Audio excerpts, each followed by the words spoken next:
हमारी इस दुनिया में सनातन धर्म में किए जा रहे रीति एवं रिवाजों को देखने के बाद दो प्रकार के लोग सामने आते हैं। पहले वो लोग जो इसे बहुत अच्छे से मानते हैं और पालन करते हैं, और दूसरे वो लोग जो इन्हें अंधविश्वास कहते हैं। लेकिन कुछ महान चरित्र वाले ऐसे लोग होते हैं जो इन्हें विज्ञान से जोड़कर हमारे सनातन धर्म व प्राचीन में हुई घटनाओं को व उस समय में रह रहे लोगों को पूरी तरह से आधुनिक व उन्नत कहते हैं। और इस वीडियो को देखने के बाद आप लोग भी जान जाएंगे कि ये महान लोग ऐसा क्यों सोचते हैं, और आप भी लेजेंड्स की लिस्ट में शामिल हो जाएंगे। हम आपके विचार तो नहीं बदल सकते, लेकिन आपके विचारों का रास्ता ज़रूर बदल सकते हैं। तो आओ यार, सीट बेल्ट बांध लो, चलते हैं उस नेक्स्ट लेवल के साइंस में जो हमसे भी पहले से मौजूद है।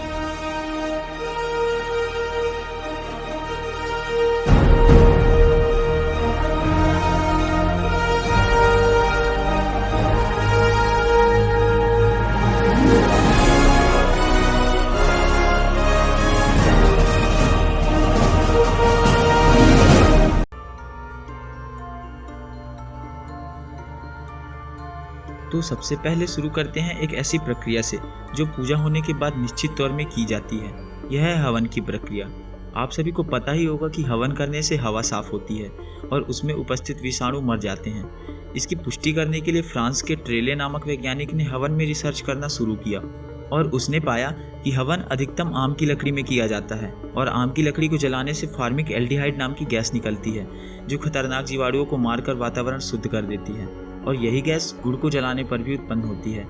टॉटिक नामक वैज्ञानिक ने भी पाया कि अगर सिर्फ आधा घंटा हवन के धुएं के संपर्क में रहें तो टाइफाइड जैसे रोग भी नष्ट हो सकते हैं। यह सब जानकारी सिर्फ कही सुनी बातों पर नहीं टिकी, यह पंजाब केसरी अखबार के लेखों से ली हुई है।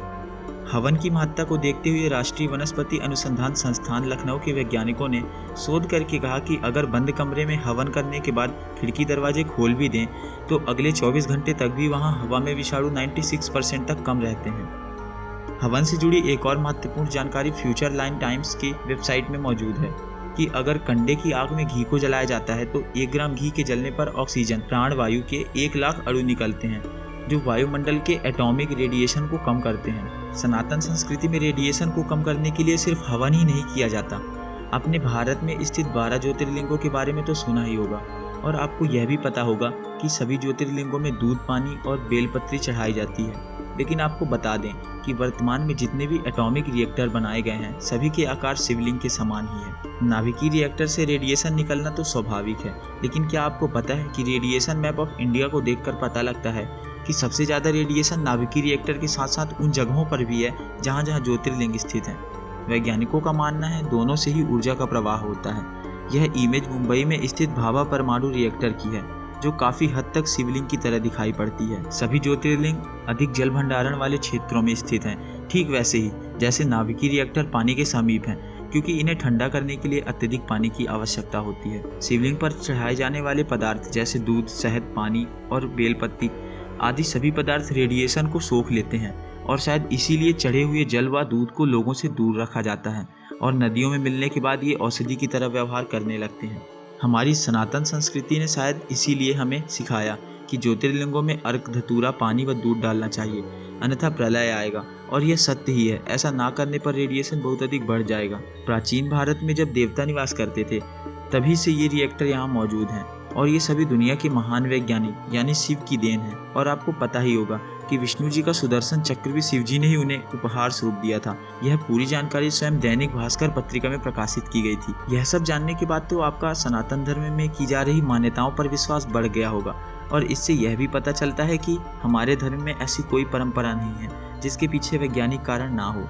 आपने शंकर जी के गले में वासुकी नाम के नाग को देखा ही होगा, और यह हमेशा उनके गले में लिपटा रहता है। और आप में से कुछ लोगों को उस घटना के बारे में पता भी होगा जब इस नाग को शंकर जी ने धारण किया। हम समुद्र मंथन के बाद की उसी घटना की बात कर रहे हैं जब शिव जी ने दुनिया को विष के प्रभाव से बचाने के लिए पूरा विष खुद ही पी लिया और इतिहास रच दिया। तभी वासुकी नाग जो उनका भक्त था वह उनके गले में लिपटकर संपूर्ण विश्व को गले में ही रोक दिया, और महादेव का नाम नीलकंठ हो गया। लेकिन यह कोई डिवोशनल चैनल नहीं है, इसलिए हम इससे जुड़े मेडिकल साइंस को आपको साझा करेंगे। जहाँ तक सही है इसका फैसला आप ही करेंगे। आपको बता दें, हमारे शरीर में 114 ऊर्जा चक्र होते हैं जिनमें से गले में स्थित चक्र को विशुद्धि चक्र कहते हैं, जो शरीर में मुख के द्वारा गई हुई सभी अशुद्धियों को फिल्टर करके अंदर भेजता है। और शिव जी, जिन्हें मेडिकल साइंस का इतना ज्ञान था कि उन्होंने अपने जीवन में 2-2 बार गले से ऊपर के हिस्से का ट्रांसप्लांट किया है, वो बहुत अच्छे डॉक्टर भी थे। उन्होंने अपने गले में वासुकी नाग को कनेक्ट कर लिया और उसी विशुद्धि चक्र से संपूर्ण विष छनकर वासुकी के द्वारा अवशोषित कर लिया गया। इस प्रकार शिव जी ने पूरी दुनिया को खतरनाक विष के प्रभाव से बचा लिया। यह पूरी घटना स्वयं सद्गुरु जी ने अपने मुख कमलों से कही है, और शायद इसीलिए वह नाग कभी शिव जी के शरीर से अलग ही नहीं होता, बल्कि हमेशा उनके गले से कनेक्टेड रहता है। विशुद्धि चक्र के बहुत अधिक सक्रिय हो जाने पर इंसान अपने अंदर इतना शक्तिशाली हो जाता है कि उसके आसपास जो भी होता है वह उस पर असर नहीं डाल पाता। अतीत में हुई इन सभी घटनाओं से एक बात तो साफ हो जाती है कि हमारे शास्त्रों में और वेदों में जिन घटनाओं का उल्लेख किया गया है वे सभी मनगढ़ंत और काल्पनिक बिल्कुल भी नहीं है, बल्कि उनका संबंध पूरी तरह से विज्ञान से है। और आने वाले समय में हम भी उन सभी चीज़ों को दोहराएंगे जब हमारे पास विज्ञान की वो उन्नत तकनीक व ज्ञान हो जाएगी। और धीरे धीरे हम काफ़ी चीज़ों को तो बना भी चुके हैं, चाहे वह शक्ति बाण और ब्रह्मास्त्र के रूप में अग्नि मिसाइल और ब्रह्मोस मिसाइल हो, या फिर पुष्पक विमान के जैसा ही हवा में उड़ने वाला यंत्र। यार, पुष्पक विमान वही है जिसमें भगवान श्री राम रावण को मारकर लंका से अयोध्या आए थे। वर्तमान में रामायण रिसर्च समिति के अनुसार रावण के पास पुष्पक विमान को रखने के लिए 4 विमान क्षेत्र मतलब एयरपोर्ट थे, जिनमें 3 तो अभी भी मौजूद हैं। आजकल हम लोग अधूरे ज्ञान को आधुनिक ज्ञान मानकर प्राचीन काल में हुई घटनाओं को व प्राचीन काल में निर्मित हुए वैज्ञानिक संरचनाओं को अंधविश्वास बोल देते हैं। लेकिन ऋग्वेद में लगभग 200 से अधिक विमानों का उल्लेख है, जिन्हें विश्वकर्मा जी व देवताओं में वैज्ञानिक का दर्जा प्राप्त अश्विनी कुमारों ने बनाया था।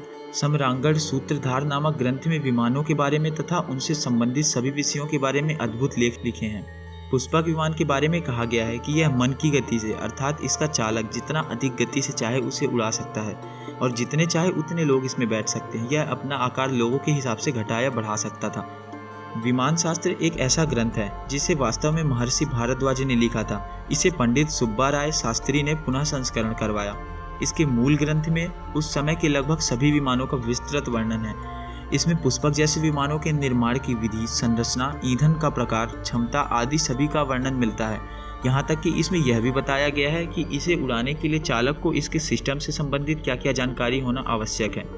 हमारे इन ग्रंथों को देखकर यही लगता है कि प्राचीन भारत में घटित सभी घटनाएं पूरी तरह विज्ञान पर आधारित हैं, और सही मायने में आधुनिक तो वो सभी थे। हमने तो ज्ञान के अभाव में अधजल गगरी छलकत जाए की कहावत को सही साबित किया है। तो बस यार, आज के लिए इतना ही। मिलते हैं अगले नेक्स्ट लेवल के साइंस में। हमारे और भी वीडियोस देखने के लिए यहाँ क्लिक करें और वीडियो को लाइक व चैनल को सब्सक्राइब जरूर करें, ताकि हम आपके लिए ऐसी नेक्स्ट लेवल की जानकारी लाते रहें।